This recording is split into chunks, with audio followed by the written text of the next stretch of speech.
Les damos la bienvenida a este encuentro de la Escuela de Crítica Valparaíso. La Escuela de Crítica es un proyecto que se realiza en alianza entre la revista cultural La Juguera Magazine y el Parque Cultural de Valparaíso. Hoy recibimos a Jenny Cáceres en esta clase magistral que se llama La vida de un crítico, un villano o un profeta. Jenny Cáceres es periodista, ha escrito en los diarios La Época, El Mercurio y en la revista ¿Qué pasa?, donde fue editora de Cultura. Textos de su autoría han sido publicados en los libros Crónicas de Carnaval del año 2006, El cine de Raúl Ruiz del 2010 y El mejor periodismo chileno del 2012. Jenny es ganadora del Premio Escrituras de Memoria por el libro publicado en el año 2019 de Editorial Catalonia y Editorial Universidad Diego Portales, que se titula Los años chilenos de Raúl Ruiz. Es un libro súper interesante que investiga y coteja los años más formativos de Raúl Ruiz, previo a su exilio en medio de transformaciones políticas y sociales. Es un agrado tenerte por acá, Jenny. Muy bienvenida a este espacio virtual que tenemos en la Escuela de Crítica y te invito a partir con tu clase. Muchas gracias, Paula, por la presentación. Bueno, antes que nada agradezco mucho esta invitación de la Escuela Crítica de Valparaíso. Me parece una instancia única y súper valiosa. Y bueno, también algo de eso hablaré, ¿no?, dentro de lo que es esta clase. Porque la labor crítica hoy en día está un poco, yo digo, somos un poco como dinosaurios, ¿no? Así que se agradece esta instancia para reflexionar sobre el oficio de la crítica. Muchas gracias a ti. Bueno, voy a compartir un Power que preparé para esto. Bueno, la vida de un crítico, un villano o un profeta, ¿no? Como se anunciaba. La idea de esta clase es realizar aproximaciones a lo que ha sido la representación en el cine, en la televisión, pero yo voy a hablar principalmente de cine, de la figura del crítico, cómo se ha representado la ficción. Y voy a partir esta clase haciendo un ejercicio inverso, imaginando qué película y de qué crítico me gustaría ver. Hay que pensar que en estas películas que voy a mencionar, de estas representaciones del crítico en la ficción, generalmente se trata son personajes que están relegados a roles secundarios, ¿no? El crítico está a la sombra de los protagonistas, o si se quiere, de la obra, de la gran obra artística. Es más bien un actor secundario. Pero como veremos en algunos casos, es un secundario clave. Y bueno, hago este juego, ¿no?, de qué película me gustaría ver, y por eso está ahí esa imagen de François Truffaut. La película que me gustaría ver es sobre François Truffaut, cineasta francés, y que yo considero que al momento de hablar de crítica y del ejercicio de la crítica y de críticos, siempre es iluminador volver a su figura, porque François Truffaut, un cineasta muy importante de la nueva ola francesa, de los nombres clave, digamos, de la nueva ola francesa, con películas como Los 400 golpes. Hay que recordar que él, antes de dedicarse al cine, o sea, como cineasta, digamos, como director, fue crítico de cine, en los años 50, en el semanario Ars, y desde una de las revistas de cine francesas más famosas, y hasta el día de hoy, un referente, la Cahiers du Cinéma. Así que Truffaut no solo fue un brillante cineasta, ¿no?, sino que desde su tribuna de crítico, fue un crítico duro, polémico, atacó todo lo que él consideraba que era una crítica de cine en Francia anticuada, desinformada. Y lo que es lindo, que bueno, hay un libro que yo siempre también pongo de referencia, que es este, El placer de la mirada, que es una excelente compilación de sus textos críticos. Lo recomiendo mucho. Y lo lindo de sus textos es que Truffaut siempre transmite este amor por el cine, ¿no? Y también su generosidad para reconocer el talento de otros, que es algo que yo creo que es muy necesario en la función crítica. Y bueno, estamos hablando de cine, pues, pero pues ser también amor al teatro, a la literatura, a cualquier disciplina en que nos desenvolvamos haciendo crítica. Yo creo que esa pasión es algo inherente al ejercicio de la crítica. Yo bromeo un poco que en cierta forma este es un oficio extinto, somos como unos dinosaurios, cada vez más ignorados por los medios. Pienso especialmente en el caso chileno, ¿no? Que estamos relegados a un espacio ínfimo, mal pagado. Entonces la verdad es que es un oficio también que no sobreviviría si no es por esta pasión, ¿no? Por lo que hacemos. Desde su posición como crítico, Truffaut fue muy importante, que fue uno de los cerebros de lo que se llamó como la política de los autores, en una industria, la del cine, que pensemos en la época que Truffaut empieza a escribir crítica en los años 50, ya una industria consolidada, Hollywood, la era dorada en ese entonces, y en la cual se consideraba que el director como una pieza más de un gran engranaje, como otro obrero más, ¿no? Lo digo en un sentido despectivo, pero como otra pieza más, ¿no? Y Truffaut y la camada de críticas, de críticos de ese entonces, de Cahiers du Cinéma, reivindicó el papel del cineasta como un creador, con un mundo propio. Esto es algo que hoy día quizás puede parecer obvio, pero en ese entonces no era tan obvio. Y desde la tribuna de Cahiers du Cinéma, fue muy importante, por ejemplo, para reivindicar la carrera y trayectoria de directores como Hitchcock, que está ahí en la foto junto a Truffaut. Por eso antes de irnos de lleno hasta al tema central de la clase, que son estas representaciones, o cómo se ha representado la figura del crítico en la ficción o en el cine, quise recordar su figura, y insisto en esta idea, ¿no? De que un poco, que volvería a ser final, esta idea de un poco de un oficio en extinción. Entonces, por lo mismo, agradezco nuevamente y se valora esta instancia de la escuela crítica, de que podamos estar acá reflexionando sobre esto, ¿no? Bueno, voy a hablar o referirme a un crítico que me imagino que es conocido transversalmente porque es una película de animación muy conocida, ¿no? Que es Ratatouille, ¿no? Y que corresponde corresponde un poco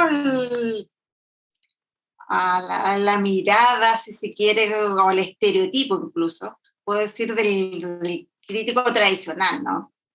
Es la representación más clásica del crítico.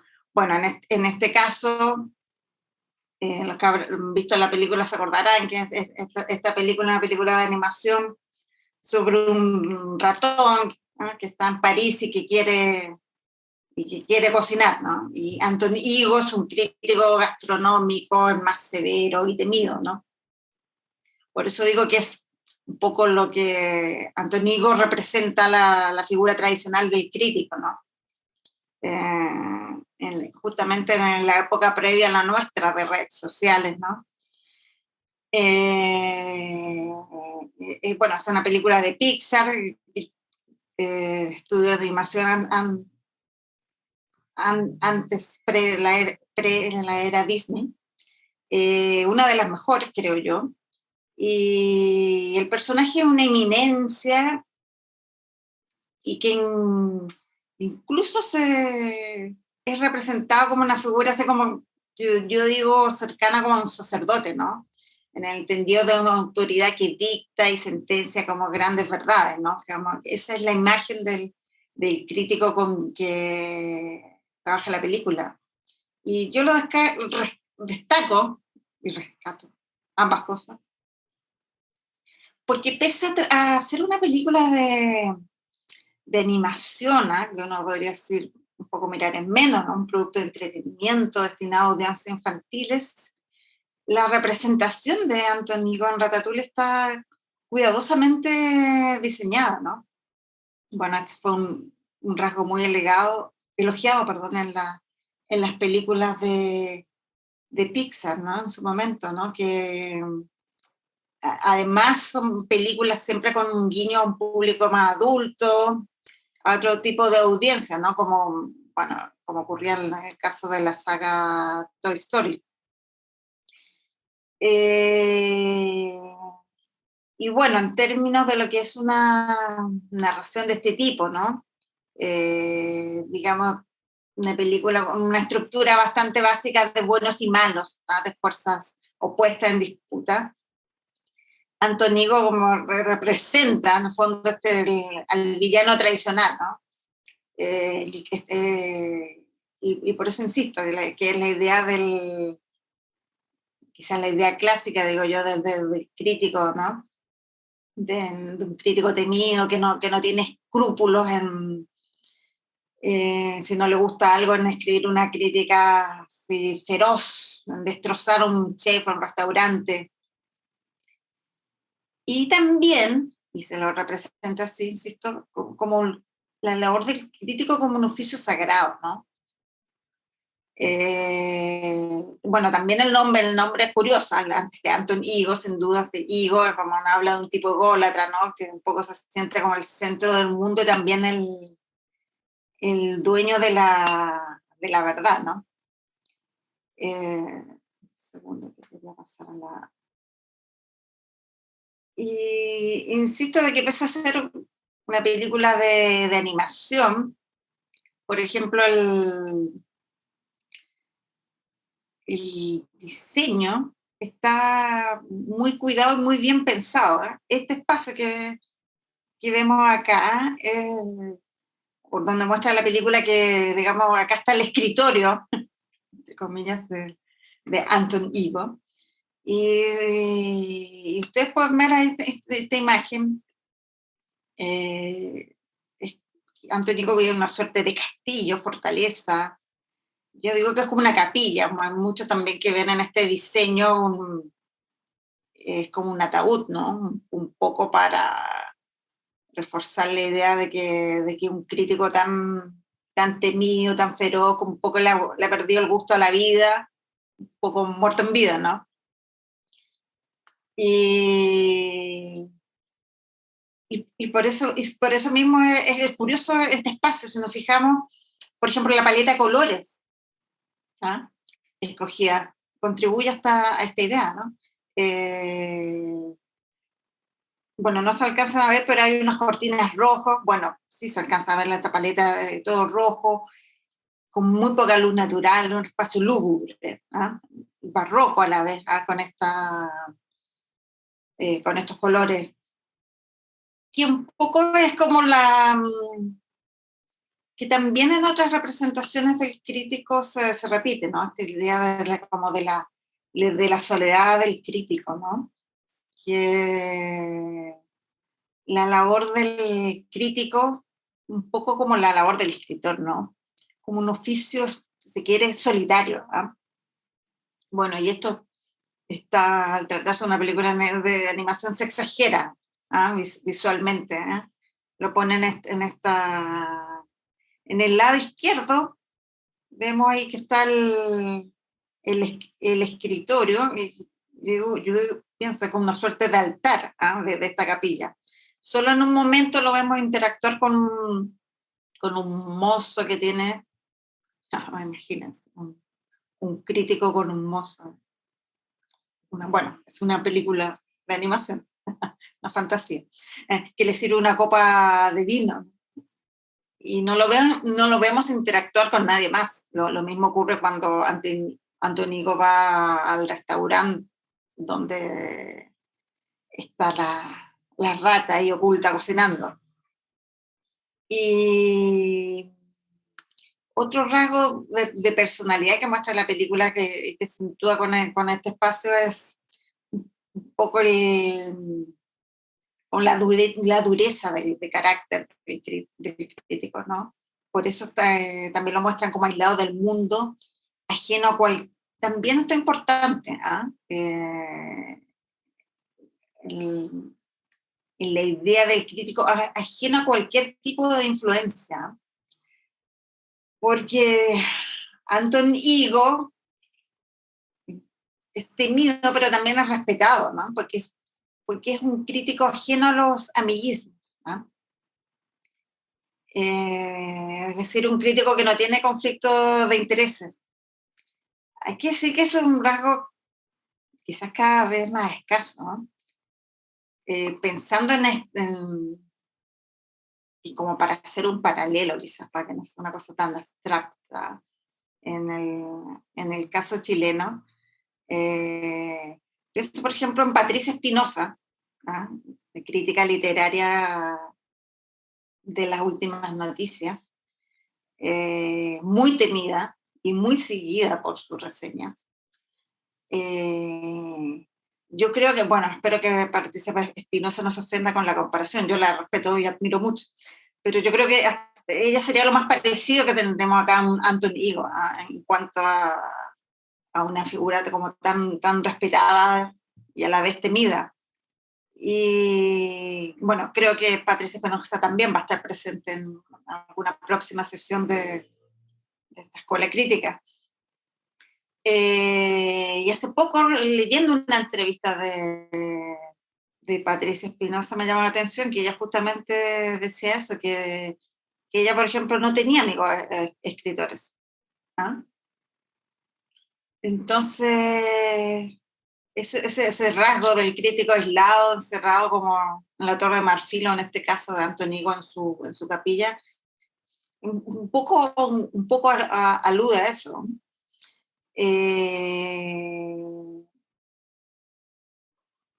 Y también este rasgo solitario o esta imagen del crítico como un personaje incorruptible, también se asocia también como una amargura, ¿no? Y se ve como en el aspecto físico con que lo muestran. Bueno, ahí lo tenemos como pálido, así como una cosa, un tipo que ha estado ahí encerrado ahí escribiendo y que no ha visto la luz del sol. Y bueno, eso me hizo recordar también, por ejemplo, cuando se habla de también un rasgo que se asocia con el crítico, ¿no? No solo en estas representaciones, por ejemplo, muchas veces yo lo he escuchado que se habla en el caso de la crítica de cine, por ejemplo, de que los críticos de cine son todos unos cineastas frustrados, por ejemplo. Y por eso son unos tipos como amargos y que encuentran todo malo. Lo cual un poco entra en contradicción con esta idea que yo decía al principio, que el crítico tiene que tener esta pasión, ¿no? Esta pasión por lo que hace, por la disciplina a la cual le ha dedicado su vida, sus objetos de análisis. Por eso es tan importante bueno, no voy a cometer una infidencia, supongo que la película es lo suficientemente conocida, hacia el final de la película, ¿no? Cuando esta reconversión de Anton Ego, bueno, que en esta imagen lo vemos cuando Bueno, Antonigo va finalmente a este restaurante, Gusto se llama el restaurante, donde está esta cocina secretamente Remy, que es el ratón ahí que se ve. Y Antonigo vive una experiencia de remembranza, digamos, a lo Proust. ¿Ah? Justamente cuando prueba un plato preparado por el ratón Remy y que le recuerda y que lo transporta a su infancia, le recuerda a su madre. Y finalmente, bueno, y ahí, finalmente le confiesan que el cocinero, que el chef es el ratón. Y Antonigo, que había sido un tipo amargado en toda la película, vive, bueno, ahí se ve un poco la imagen, ¿no? Vive esta reconversión y vuelve a la vida y escribe como una crítica elogiosa, que se llama algo así como el mejor chef de Francia, y incluye un manifiesto, yo le llamo el manifiesto de Antonigo, pero el texto que coloco ahí es como el inicio de esta crítica, ¿no?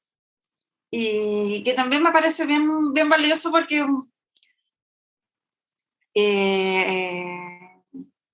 y esto es la genialidad que yo encuentro de los tipos de Pixar, ¿no? Que insisto, que pese a ser una película de animación, que uno dice ya está destinada para los niños, y sin embargo yo leo esto y es un manifiesto de Antonigo, es como un manifiesto de cualquier crítico, ¿no? Bueno, por ejemplo, esta frase como arriesgamos poco y tenemos poder sobre aquellos que ofrecen su trabajo y su servicio a nuestro juicio. Preferimos las críticas negativas, que son divertidas de escribir y de leer. Eso es muy cierto. Yo que he escrito crítica de cine, columnas de cine, actualmente escribo en The Clinic, y es verdad, es verdad eso de que hay un gozo en eso. Por ejemplo, en el caso de Patricia Espinosa, cuando Patricia Espinosa destruye un libro, es un goce. Ya, no es por una cosa que a uno le caiga mal al autor ni nada de eso, sino que es un goce su escritura. ¿Ah? Que bueno, también una de las gracias de una crítica tan respetada como Patricia Espinosa es eso, ¿no? Que su escritura, su crítica misma tiene un valor en sí. Bueno, y al final Antonigo termina este que yo llamo también manifiesto del crítico, dice, pero la triste verdad que debemos afrontar es que en el gran orden de las cosas, cualquier basura tiene más significado que lo que deja ver nuestra crítica. Hay una cosa ahí como, digamos, quizás una visión desencantada o más bien quizás autocrítica, ¿eh? De los alcances del oficio crítico. Pero también está la alusión, bueno, no puse el texto completo que es más largo, pero también hace la alusión cuando se produce esta epifanía, ¿no? Cuando el encuentro con una obra de arte que nos remece y que nos vuela a la cabeza. Y que incluso, como pasa en el caso de esta película del ratón chef, y que incluso nos libera de nuestros prejuicios, ¿no? La frase que dice Antonigo dice acá que anoche experimenté algo nuevo, una extraordinaria cena de una fuente singular e inesperada. Es el ratón, ¿no? Y hablo de decir solo que la comida y su creador han desafiado mis prejuicios sobre la buena cocina, subestimaría la realidad. Sacudieron los cimientos de mi mundo.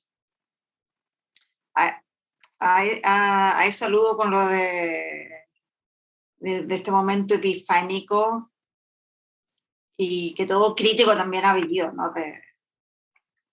Insisto con esta idea de una crítica que te vuela la cabeza en el fondo.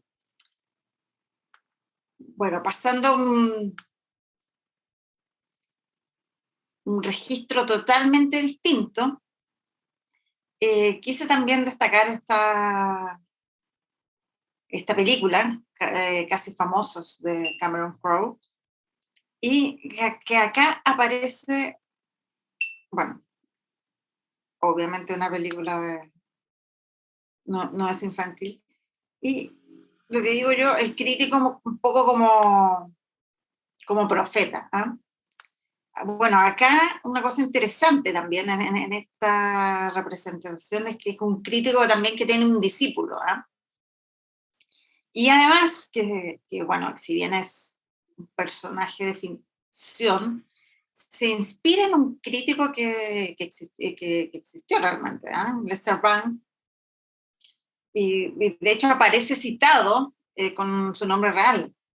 Bueno, hay que recordar que esta película de Cameron Crowe es, digamos, una historia semi-autobiográfica, ¿no? Que se basa en las propias experiencias del director como cronista precoz, ¿no? Para la revista Rolling Stone. Y digamos acá el alter ego de Crowe es William Miller, que es un chico quinceañero, al que la revista de Rolling Stone, la famosa revista de música, le encarga una crónica de la gira de una banda en la cual este chico conoce todo el mundo de las groupies por dentro y por supuesto se enamora más perdidamente de una de ellas, que la interpreta la Kate Hudson.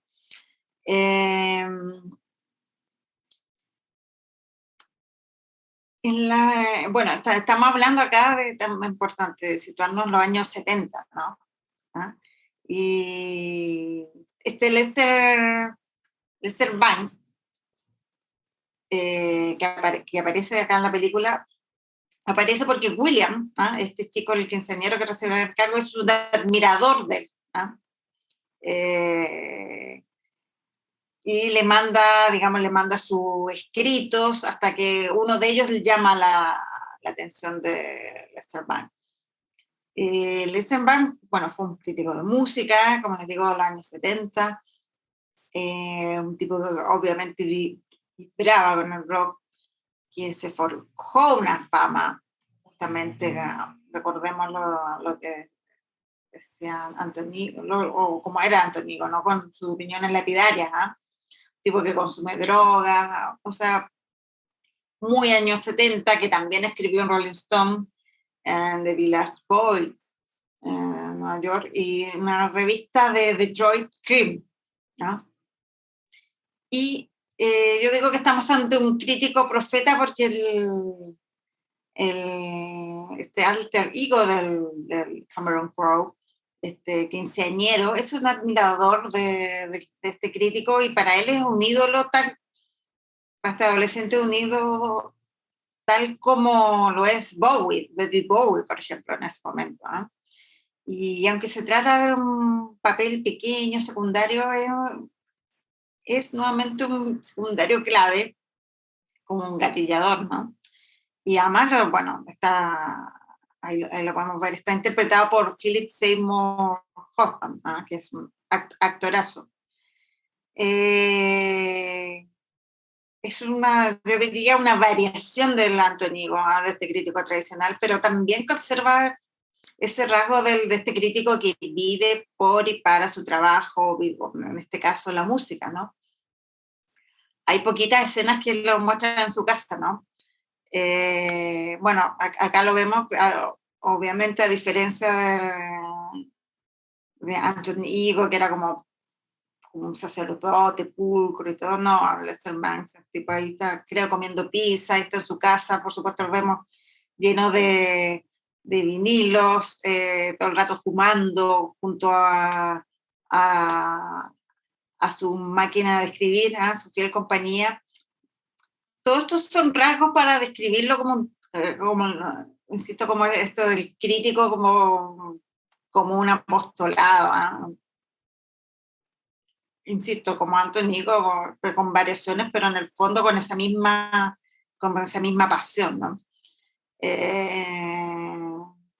Bueno, también un tipo, bueno,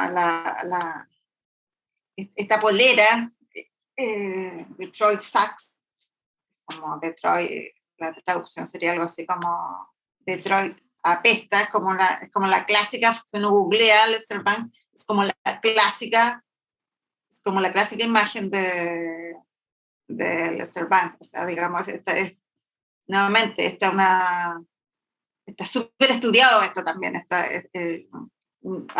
una, esta imagen, aunque parece como tan cotidiana, pero está súper estudiada en cómo se va a representar este crítico, un crítico de rock, ¿no?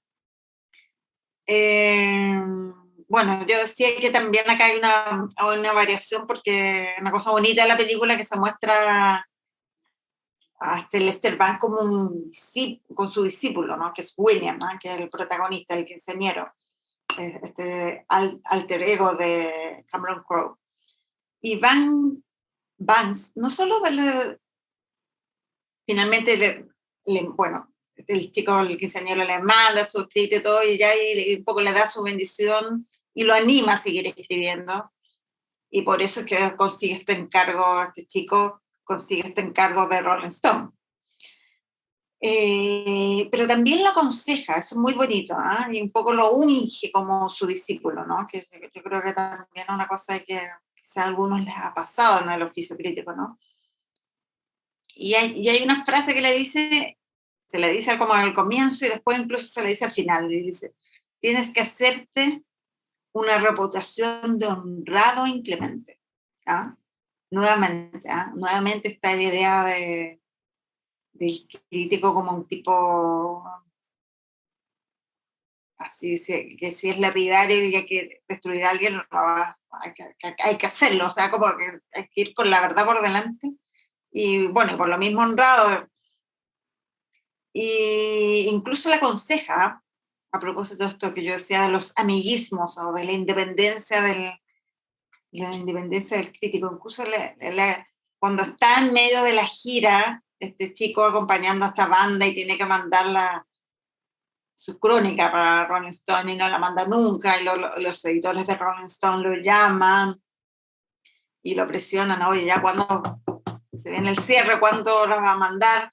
El tema va a ser la portada de la revista. Este chico desesperado llama a su gurú, a Lester Bangs, y uno de los consejos que le da es eso, que le dice: la amistad es el licor que te dan. O sea, le aconseja siempre mantener una distancia, o como diríamos los periodistas, una distancia con la fuente, ¿no? Justamente con el afán de mantener la independencia del crítico, ¿no? Nunca olvidar el lugar de la crítica, y bueno, lo que le decía, que así se va a ganar el respeto. Bueno, otra figura que me pareció importante hablar sobre estas representaciones es la relación un poco de Orson Welles con la crítica, que aparece en dos películas claves, que es Ciudadano Kane, que es como la película icónica que lo hizo conocido, ¿no? Este genio que filma esta película, que muchas veces eh, señalada como la mejor película de la historia. Y en El otro lado del viento, que es una película inconclusa de Welles, que recién ya con Welles ya muerto, se termina el año 2018. Entonces, bueno, es bien interesante y bueno, y fue uno de los últimos proyectos, porque es un proyecto como de los años 70, perdón, el otro lado del viento. Se termina en esta fecha, 2018, pero es de un proyecto de los años 70. Me parece muy interesante que un genio, yo admiro mucho a Welles, que un genio como Wells, en dos películas, digamos, en el inicio de su carrera y al final, tenga tenga el ojo ahí de ponerle, de darle importancia o de otorgarle un espacio, ¿eh? a la labor crítica o al crítico. Y bueno, Ciudadano Kane, en un momento. Bueno, yo digo que solo una mente lúcida y visionaria como la de Wells, ¿eh?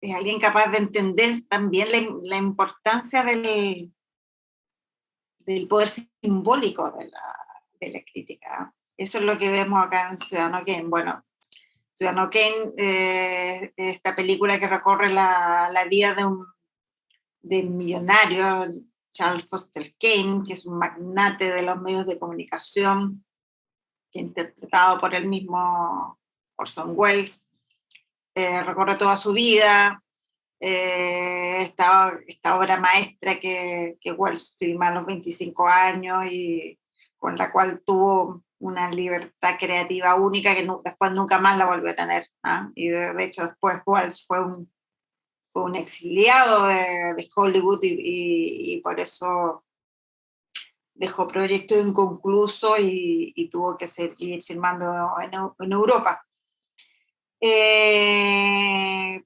Pero bueno, la presencia acá del crítico, que es muy breve, pero yo creo que es muy clave, es que vemos ahí en la imagen a Wells ahí sentado frente a no se alcanza a ver, pero está sentado frente a una máquina de escribir. Y detrás está que es como uno de los grandes amigos de Kane en la película, Jedediah Len, que lo interpreta Joseph Cotten, es periodista que lo acompaña en la creación de este gran imperio de los medios que hace Kane.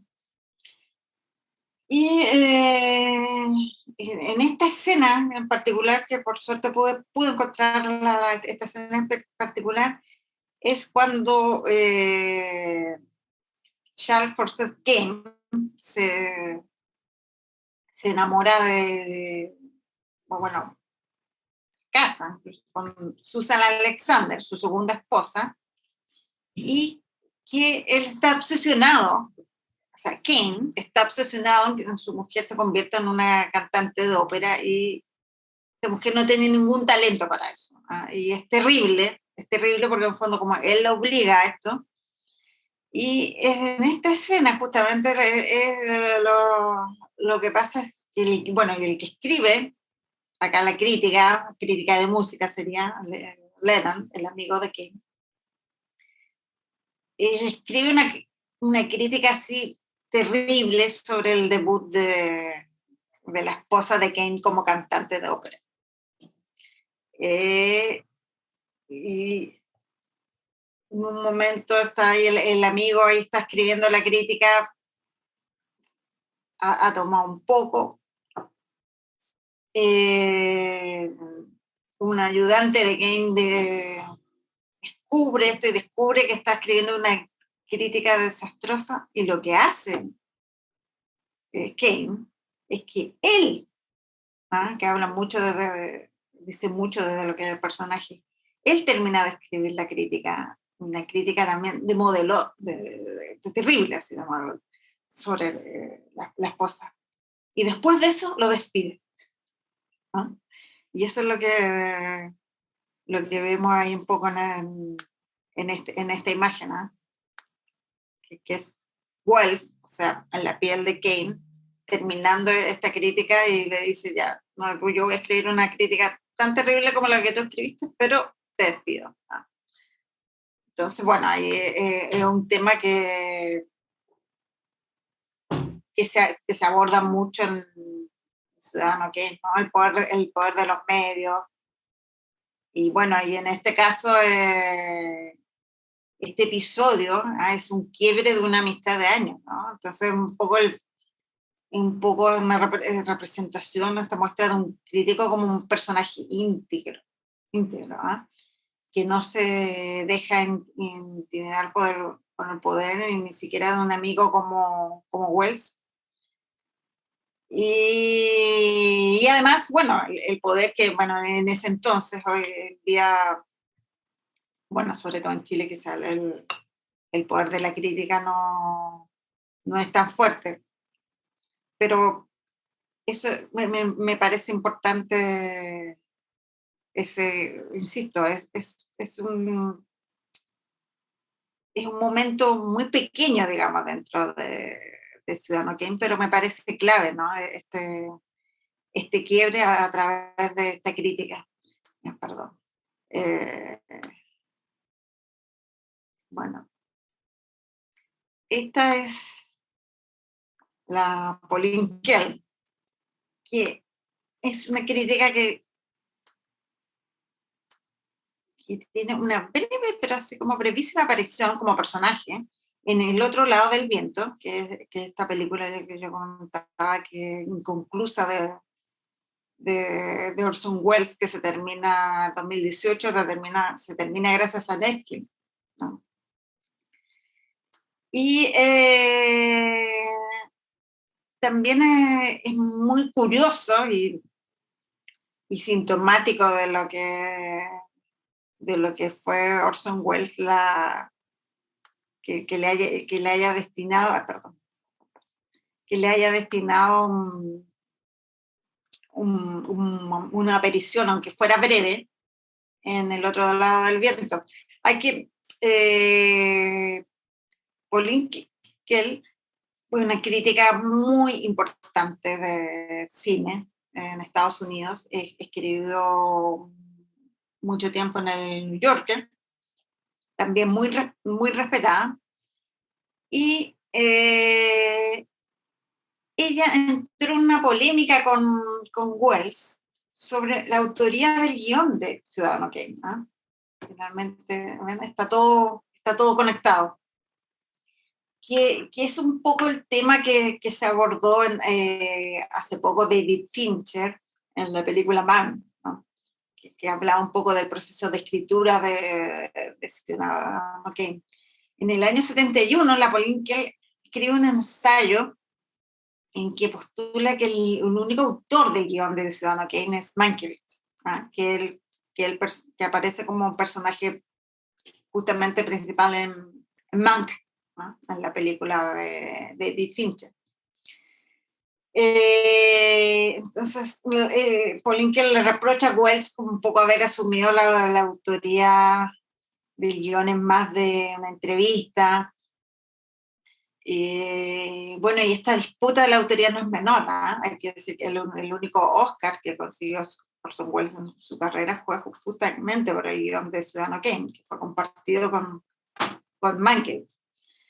Entonces, bueno, de ahí digamos que la aparición de Pauline Kael, insisto, le reserva un pequeño papel en El otro lado del viento, no aparece como ella, ¿no? Aparece con otro nombre.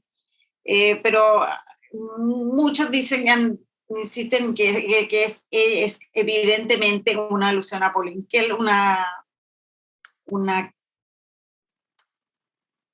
una crítica que aparece en un momento en la película. Bueno, para entender un poco esta película, el otro lado del viento, puse estas dos imágenes porque para que se entienda que son un poco dos películas, ¿eh? Y una película en, digamos, en la parte de la izquierda, digamos, bueno, aunque esta es una escena de, bueno, acá a la izquierda John Huston, Orson Welles y Peter Bogdanovich. La película es, digamos, sobre un director de cine clásico, que es interpretado por John Huston, que una suerte de alter ego de Wells, busca financiamiento para terminar una película. O sea, digamos, algo que fue digamos, muy biográfico, que fue la carrera como les comentaba, en los últimos años, ¿no? Y entonces hay una fiesta que hace este legendario director, se muestra en una película que está filmando, y en medio de esta fiesta aparece una crítica de cine como muy, muy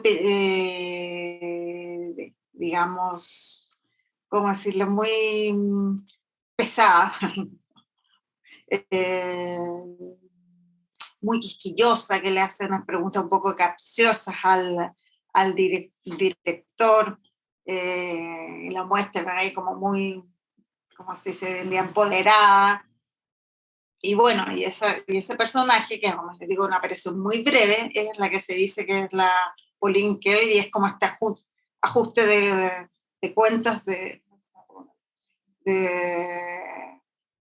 de Orson Welles con la Pauline Kael. Bueno, quise poner esta segunda imagen que vemos a la derecha, es la película que este director está filmando, que supuestamente que es la imagen a color, ¿no? Que es una película muy artística y que incluso algunos vieron como una burla a Michelangelo Antonioni, que era un director italiano que en ese año estaba muy en boga, ¿no? Entonces, insisto, pese a que es una aparición muy breve, y que aparece con otro nombre, me parece muy importante que igual le reserve un personaje, aunque sea con otro nombre, a la Pauline Kael, porque además, una cosa muy importante que también se habrán dado cuenta, que la crítica durante mucho tiempo ha sido un espacio de hombres, ¿no? Así que, bueno, la mayoría de las representaciones de críticos, lo que más estaba hablando, son hombres. En la crítica de cine es muy Club de Toby. ¿Ah? Yo lo he vivido. Felizmente ahora han aparecido nuevas voces.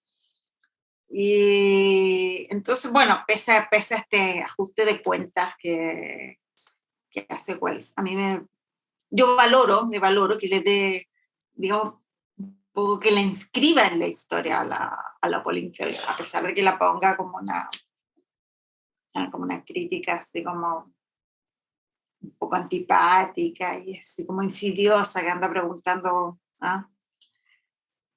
lo que no hay que preguntar. Pero, o sea, me parece respetable eso, insisto, de visibilizarla, y sobre todo insisto, una mujer y una crítica de cine muy, muy, muy, muy importante, y respetada.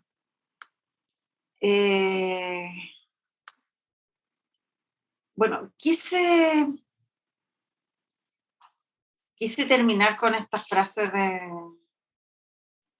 de Truffaut. Vuelvo nuevamente a Truffaut, para cerrar esto y para ir cerrando también las reflexiones finales. Es una frase bien dura, ¿no? Dice, no le den demasiada importancia a los críticos, pero ¿cómo? Esto lo dice un poco irónico, esto, visto desde la distancia. Ahora no hay que olvidar que esto Truffaut lo escribe en el contexto, para referirse como a los viejos críticos, una crítica que él decía anticuada del cine francés, una crítica poco preparada para analizar la complejidad de los fenómenos culturales y también de lo que era el oficio del cine, ¿no? ¿Ah?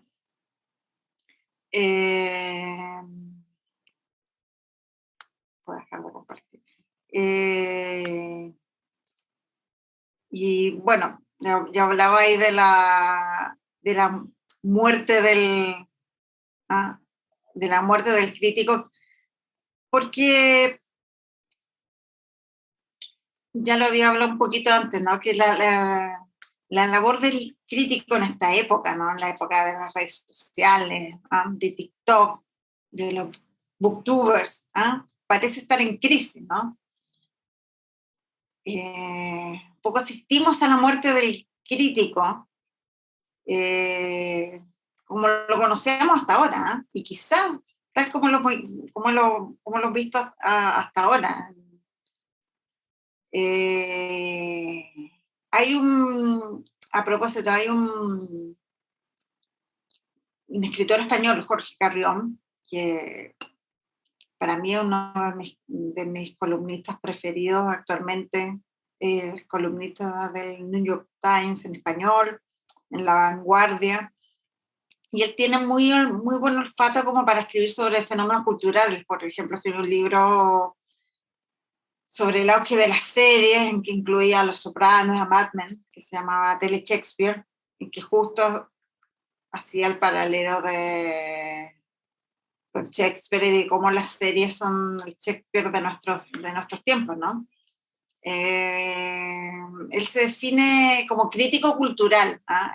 Algo también me parece súper importante hoy en día, ¿no? Como que las fronteras de la crítica se han diluido un poco, ¿no?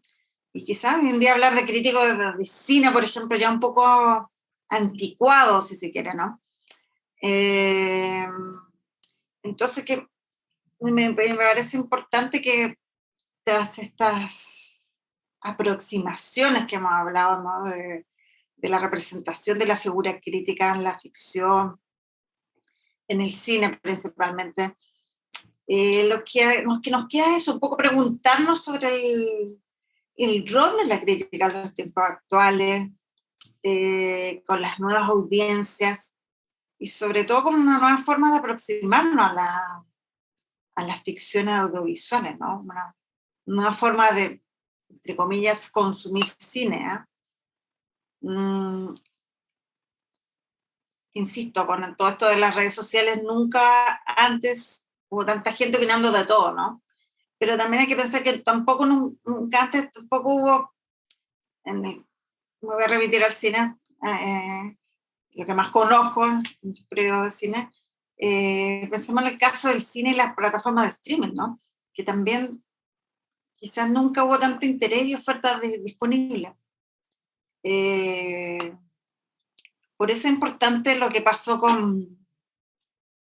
yo destaco lo que pasó con Onda Media, ¿no? Que se le llama este Netflix del cine chileno durante durante la pandemia, ¿no? Que yo creo que es muy sintomático, ¿no? Que tanto que se ha hablado de este divorcio del cine chileno con los espectadores, y sin embargo durante la pandemia las visualizaciones de Onda Media se dispararon. Y el caso más emblemático y que yo digo que me llena de esperanza es lo que pasó con la película Mala Junta, que había tenido un paso más bien discreto por las salas y que fue de las películas más vistas en Onda Media durante la pandemia, ¿no? Es una película dirigida por Claudia Huayquimilla, directora mapuche, que tengo entendido que también estuvo en o va a estar en estas clases magistrales de la Escuela Crítica. Una directora que yo admiro mucho, me parece brillante, de las figuras más prometedoras del cine chileno el último tiempo, que en el caso de Mala Junta, por ejemplo, se aproximaba al tema del conflicto mapuche, ¿no? Que tanta importancia tiene hoy en día de una perspectiva novedosa, liberada de prejuicios. Entonces, digo yo, quiero ser optimista, ¿no? Que entre medio de tanta oferta, ¿eh? Los espectadores, la audiencia necesitan más que nunca que alguien que los oriente, ¿no? Si uno ingresa a plataformas como Netflix o Prime Video, es probable que el algoritmo nos va a recomendar pura basura, ¿no? Y el oficio del crítico, como decía Antónigo, nunca ha sido muy glamoroso, ¿eh? Y ahora en los tiempos de Netflix quizás tampoco va a ser la excepción, pero quizás más que nunca también es necesario, ¿no? Nos puede ayudar a escarbar en la basura, ¿no? Así que, bueno, lo cual no es poca cosa. Así que, bueno, podemos hablar de una muerte del crítico, entre comillas, ¿no? Tal como quizás está muerto tal como lo conocíamos, pero quedan muchos desafíos por delante. Bueno, termino ahora, espero que esto les sirva, agradezco el tiempo para escuchar esto y la curiosidad, y me alegro mucho que todavía estamos unos pocos locos, dinosaurios interesados en esto, ¿no? El oficio crítico. Muchas gracias.